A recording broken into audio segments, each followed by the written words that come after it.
बहुत सिमिलैरिटीज़ है। तो दो स्वॉर्ड्स, दो तीर कमान एक साथ रहेंगे तो युद्ध तो होगा, घमासान युद्ध होगा। तो अगर वो उस युद्ध के लिए तैयार होता तो वो मुझे अप्रोच करता। बट ऐसे मर्दों को ना अक्सर वो चुपचाप रहने वाली, थोड़ी मंद बुद्धि सी, थोड़ी शांत स्वभाव की, थोड़ी हाँ में हाँ मिलाने वाली लड़कियां पसंद आती है। तो मुझे नहीं लगता मैं किसी को पसंद आऊँगी।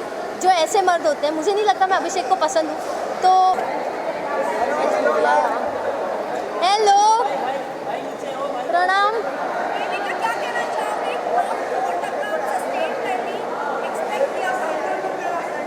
हाँ, मैं यही कहना चाहूँगी कि अगर मुझ जैसी अंडरडॉग, एक अनजान सा चेहरा इतने आगे आ सकती है तो हिंदुस्तान के हर एक व्यक्ति में ये काबिलियत है कि वो ज़िंदगी में बहुत आगे जा सकता है।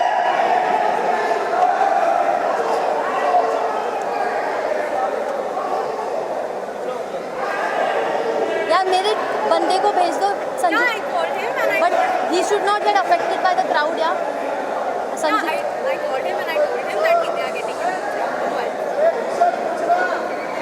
मेरे को टिश्यू दे दो ना।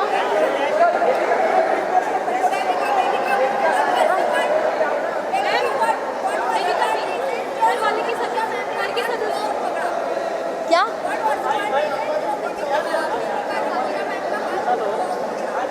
पूजा मैम का हाथ? मुझे उस गेम में सही मार्गदर्शन चाहिए था, सही दिशा चाहिए थी। और उनके साथ मैं सोच कर नहीं आई थी कि मैं दोस्त बनाऊंगी और ऐसे दोस्त बनाऊंगी या किसी से मार्गदर्शन लूँगी। मैं यही सोच के आई थी कि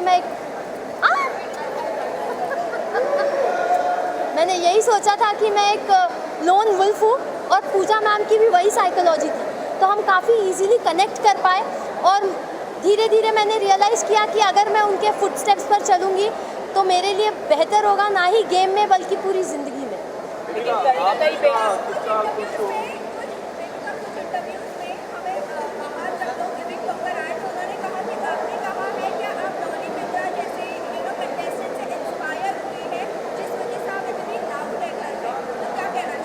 जी नहीं, मैंने ऐसा कोई स्टेटमेंट नहीं दिया था, बल्कि दूसरे कंटेस्टेंट्स ने मुझे शेम करने के लिए, मुझे इंसल्ट करने के लिए स्टेटमेंट्स दिए थे। तो डॉली बिंद्रा ऑफ कोर्स बहुत ही आउटस्टैंडिंग पर्सनालिटी रही है बिग बॉस की हिस्ट्री में। उनके सीज़न का विनर कौन था शायद मुझे याद नहीं, बट डॉली बिंद्रा ज़रूर याद है।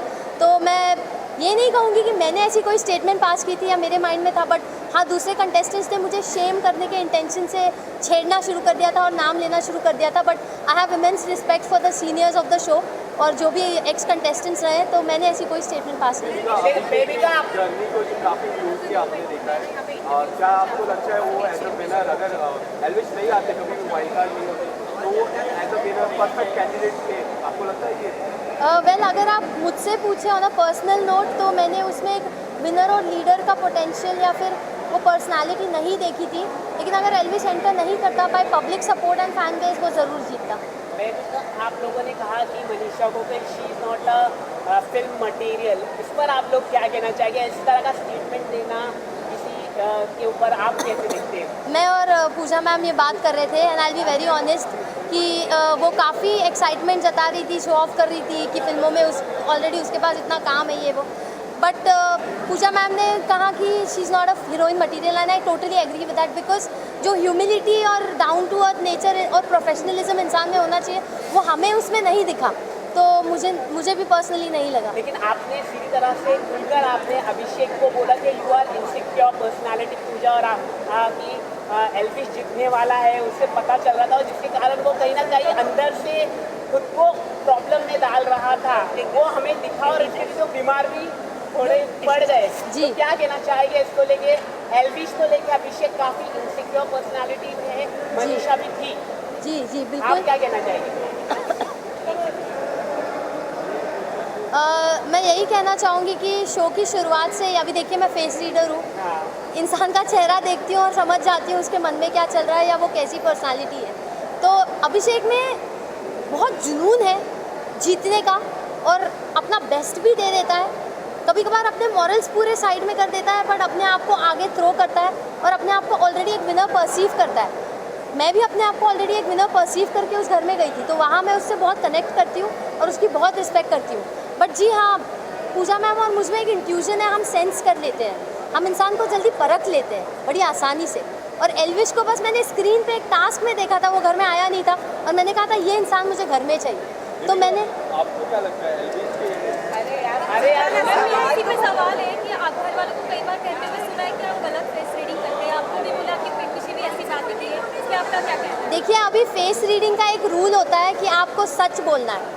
अब वो सच कड़वा भी होता है और कभी मीठा भी होता है। तो जिसको अपने बारे में बोली गई चीज़ या बात पसंद नहीं आती, वो उसे अक्सर गलत समझते हैं और ईगो में आके और अपनी सेल्फ रिस्पेक्ट पे आ जाती है तो हाइपर हो जाते हैं। और अभिषेक का उसमें रिएक्शन सबसे ज़्यादा दिखा है। तो मुझे नहीं लगता कि मैं गलत फेस रीडिंग करती हूँ।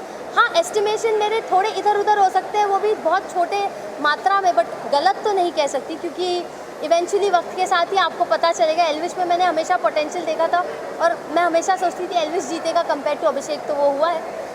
बेबी का इनिशियल डेज में मनीषा को अपना बेस्ट फ्रेंड बनाया, जी। फिर उसके बाद आपने बोला कि तेरा उसके कैरेक्टर के ऊपर आपने काफ़ी ज़्यादा बातें करने लगी, फिर जी। आपने कहा कि मैं तो जानती थी कि ऐसी वैसी, फिर आपने ये बात आती है कि इनिशियल डेज में फिर आपने ये क्यों कहा कि आप मेरी बेस्ट फ्रेंड हो, अगर उसका कैरेक्टर ही इतना करता था? देखिए, वो पर्सनली अगर लड़कों के साथ ज़्यादा सपोर्टिवली घुलती मिलती है तो इनिशियल डेज में मेरा राइट नहीं होता है कि मैं उसे जज करूँ या उस पर क्वेश्चन करूँ। मैं एक कंप्लीट स्ट्रेंजर थी, वो एक कंप्लीट स्ट्रेंजर थी और वो उसका यूएसपी है, उससे उसने अपना पूरा करियर बनाया है। जहाँ पे मैंने ये नहीं कहा तेरा कैरेक्टर गंदा है, मैंने ये कहा कि तू लड़कों के साथ मेल फ्रेंडशिप को ज़्यादा वैल्यू देती है और फीमेल फ्रेंडशिप्स की तेरी नज़रों में कोई कदर नहीं, और तू हमेशा लड़के लड़के करती रहेगी तो जो फीमेल फ्रेंडशिप में जो पावर और जो एसेंस होता है ना वो तू गवा देगी। तो उसने अपने कैरेक्टर पे ले लिया, तू लड़का लड़का कैसे बोल रही है। तो मेरा कभी वर्ड ये नहीं था कि तेरा कैरेक्टर गंदा है, मैंने यही कहा था कि फीमेल फ्रेंडशिप्स की वैल्यू करो। मैंने ज़िंदगी भर वैल्यू की है, मेरी ज़्यादातर फ्रेंड्स फीमेल्स रही है और बिलीव मी वो आपको लाइफ में जहाँ ले जाएगी, जिस दिशा में ले जाएगी, आप आगे बहुत जाओगे। तो वही मैं समझा रही थी। तो इनिशियली जब मैं उससे मिली थी मुझे एक नेक दिल अच्छी लड़की दिखी थी उसमें, बट इवेंचुअली जब उसने मौका परस्त होकर अपनी दोस्ती बदलना शुरू किया और मुझे लिटरली डिस्कार्ड करना शुरू किया, तब मुझे रियलाइज़ हुआ कि उसने अपना गेम शुरू कर दिया है। और पहले ही हफ्ते में उसके मुंह पे मैंने किचन में बोला था गेम शुरू हो गया क्या तेरा, उस पर वो बहुत चिढ़ गई थी। तो जब जब मुझे जो चीज़ सेंस हुई मैंने मुंहफट होकर बोला है, कुछ मन में नहीं रखा है। बेबी का मनीषा ने आपको अभिषेक के बारे में कहा था कि अगर तुम लोग का ऐसा कुछ हो तो जिस पर आपने पूजा मैम से डिस्कस करते हुए कहा कि तेरे होते हुए वो इतनी इनसिक्योर हो जाती है कि बाहर जाने के बाद भी वो इनसिक्योरिटी कायम रहेगी। डज दैट मीन कि आप रियल में अभिषेक के लिए फील करती हैं और आगे आप क्या आगे जाके आप डेट करेंगी अभिषेक के शादी या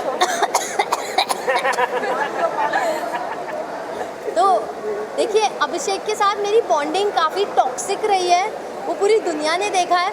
और अभिषेक की जो पर्सनालिटी है ना वो इतना डोमिनेंट, इतना एग्रेसिव और ओपिनियनेटेड है, और मैं भी डोमिनेंट, एग्रेसिव और ओपिनियनेटेड है, उसमें मुझे बहुत सिमिलैरिटीज़ है। तो दो स्वॉर्ड्स, दो तीर कमान एक साथ रहेंगे तो युद्ध तो होगा, घमासान युद्ध होगा। तो अगर वो उस युद्ध के लिए तैयार होता तो वो मुझे अप्रोच करता। बट ऐसे मर्दों को ना अक्सर वो चुपचाप रहने वाली, थोड़ी मंद बुद्धि सी, थोड़ी शांत स्वभाव की, थोड़ी हाँ में हाँ मिलाने वाली लड़कियां पसंद आती हैं।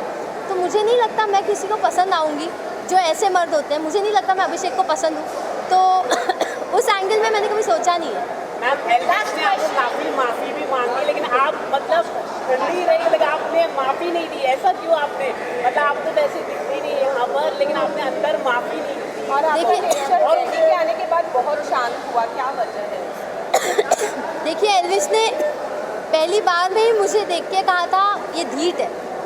तो अगर मैंने एल्विश को परखा था, उसने भी मुझे कहीं परखा था कि मैं ढीठ हूँ, तो उसने काफ़ी हद तक माफ़ी मांगी थी। लेकिन प्रॉब्लम ये थी ना, जब मैं किसी का बर्ताव दोहराते हुए देखती हूँ तो मुझे वो गलती नहीं, मुझे वो उनकी आदत या फितरत नज़र आती है।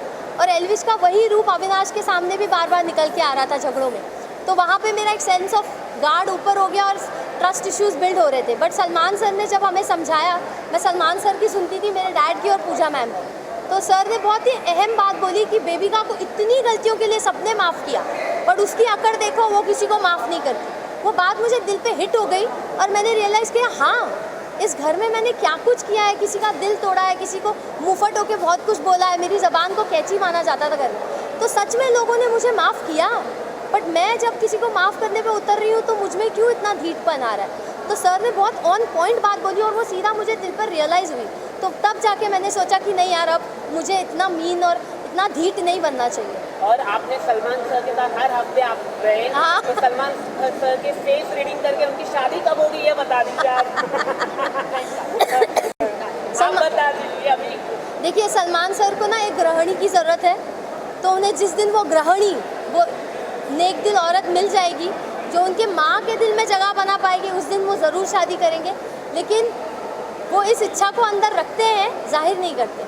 तो अब वो सलमान सर है भाई, वो भगवान है, वो मेरे गॉडफादर रहे। उन्होंने कितनी बार मेरे लिए शो में स्टैंड लिया है। जैड का इशू हुआ तब स्टैंड लिया, एल्विश का इशू हुआ तब स्टैंड लिया। तो उन्होंने मुझे एक फादर फिगर की तरह ऐसे मेरी उंगली उठा के गाइड किया है पूरे शो में। और मेरी छोटी मोटी बातों को पकड़ के वो हमेशा आके मुझे टोकते भी थे, समझाते भी थे, क्योंकि वो कंसर्न थे मेरे लिए। आप जिसकी परवाह करते हो, आप उसके बारे में सोचते हो, उसके बारे में ज़्यादा बोलते हो। तो मेरे लिए तो वो एक गॉड लाइक फिगर है। कोई डेडलाइन नहीं है शादी की, शादी की कोई डेडलाइन नहीं अरे मैं कैसे दूँ, वो देंगे। Thank you.